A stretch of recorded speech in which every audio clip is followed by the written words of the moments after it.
My family, who is extremely homophobic, ended up kicking me out and replacing me with my best friend. My family is absolutely awful when it comes to topics about the LGBTQ plus community. Literally any mention of it and they get extremely upset. Which sounds like they're suppressing something to me, but I had a friend that we can call Katie and my family absolutely adored her. Every Christmas they would buy her presents. She would spend family movie night with us and they honestly treated her like she was the favorite daughter. So one day I made the decision to come out and I decided to talk to Katie about it. She was literally so supportive and so respectful that I gained the confidence to talk to my family about it. Bad idea. Hell striked and they immediately kicked me out of the house. So I found myself on a schedule of switching from couch to couch at different friends' houses. One particular night that was really hard for me, I decided to go visit them. I was missing them and also hopeful that they might accept me back in. And as I approached the house, my best friend was over there. She was playing games and doing family movie night with them, and so I decided to knock on the door.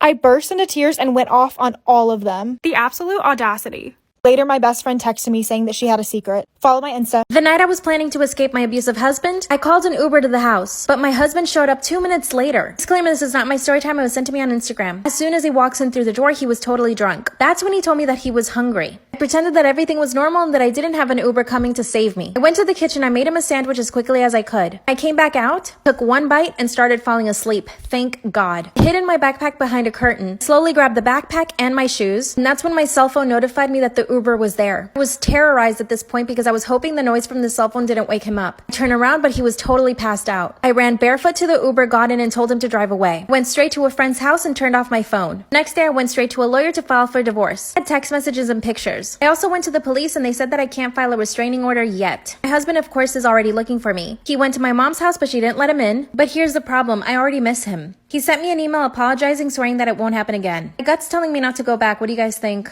Am I the asshole for not letting my sister-in-law announce that she's pregnant at my sister's wedding? My sister just got married and the wedding was beautiful for the most part. The ceremony went on and everything was fine, but then the reception came. There were toasts, congratulations, and all that stuff. Everyone who was supposed to give speeches gave them, but then unexpectedly Alyssa and her husband got the mic and looked super happy. She said, "Today is a special day for both you guys and me and my husband." Everyone was so confused, and then I saw her put her hand over her stomach. Immediately I knew. She was going to announce that she was pregnant, so I got up and snatched the mic from her. And then I said into the mic, "Alyssa and her husband are so happy to accept you into their family. Here's to the newlyweds." Everyone clapped. I turned off the mic, and Alyssa and her husband immediately started cursing me out. I took it outside because I did not want to upset the bride.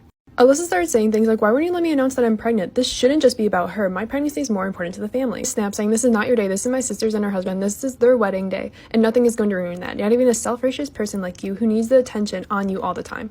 A week later, her family found out that I did not let her announce and got mad. My family is happy I didn't let her, and my sister is also happy I did not let her. Usually when my clients arrive for their appointment, they're not wearing any makeup. But this girl wore makeup to the appointment just to have me take it off and then do her makeup again. I thought that was a little strange, but after I removed her makeup, I saw her nose. The tip of her nose was bright red and even a little bit deformed. It looked like a really, really bad sunburn. I tried to avoid the area when I started doing her makeup, but eventually I had to put makeup on her nose. And when I did, it was just not working. Her skin was literally peeling off. The makeup would not stay. So that's when I asked her, "Is there something going on with your nose that I should know about?" Let me also just say that at this point, it was starting to swell and was noticeably more red than it was when she got there. That's when she told me that she had recently been out of the country for a mission trip and that she had picked up a flesh-eating bacteria, which had affected her nose. Then she told me not to worry because she had been on antibiotics for months, and that the irritation on her nose was just her skin healing. For once, I was horrified, not my client. This is part 8 of the story of the silent twins by the names of June and Jennifer Gibbons.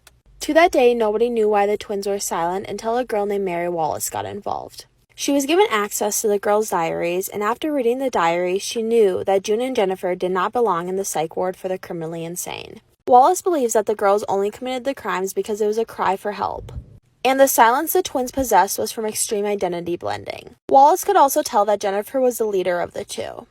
After being in the psych ward for the criminally insane for 12 years, they finally got a hearing for their release. The twins told Wallace that if they were able to get released, that one of them would die. It was a death pact. The twins were released from the psych ward in 1993.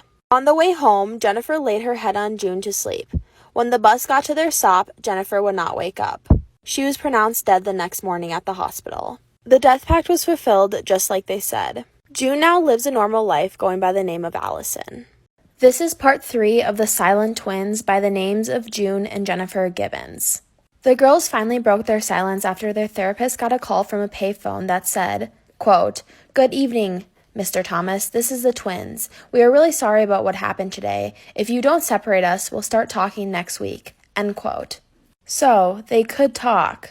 But when the twins got back to school, they acted like the phone call didn't happen. So they decided to send one of the twins away. When they told the twins one of them was going to be sent away, Jennifer screamed and lunged at June and dug her nails into June's cheek. They started attacking each other. They finally sent June away to a boarding school and Jennifer stayed at the same school. At June's new school, she wouldn't talk. She started to refuse to move, eat, and drink. All she did was cry. The school couldn't continue force-feeding her, so they sent June back to be with Jennifer.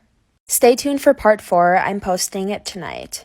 I got married 4 years ago, and my husband and his family are many times over millionaires. My family is just middle class. Our wedding cost around $700K paid by him and his parents. My parents gave me a flat fee of $10K for a dress, which they are also giving to my sister too. My sister and her fiance are lower class. She has $170K in student loan while he has $110. They have $18K in medical debt and $35K in credit card debt.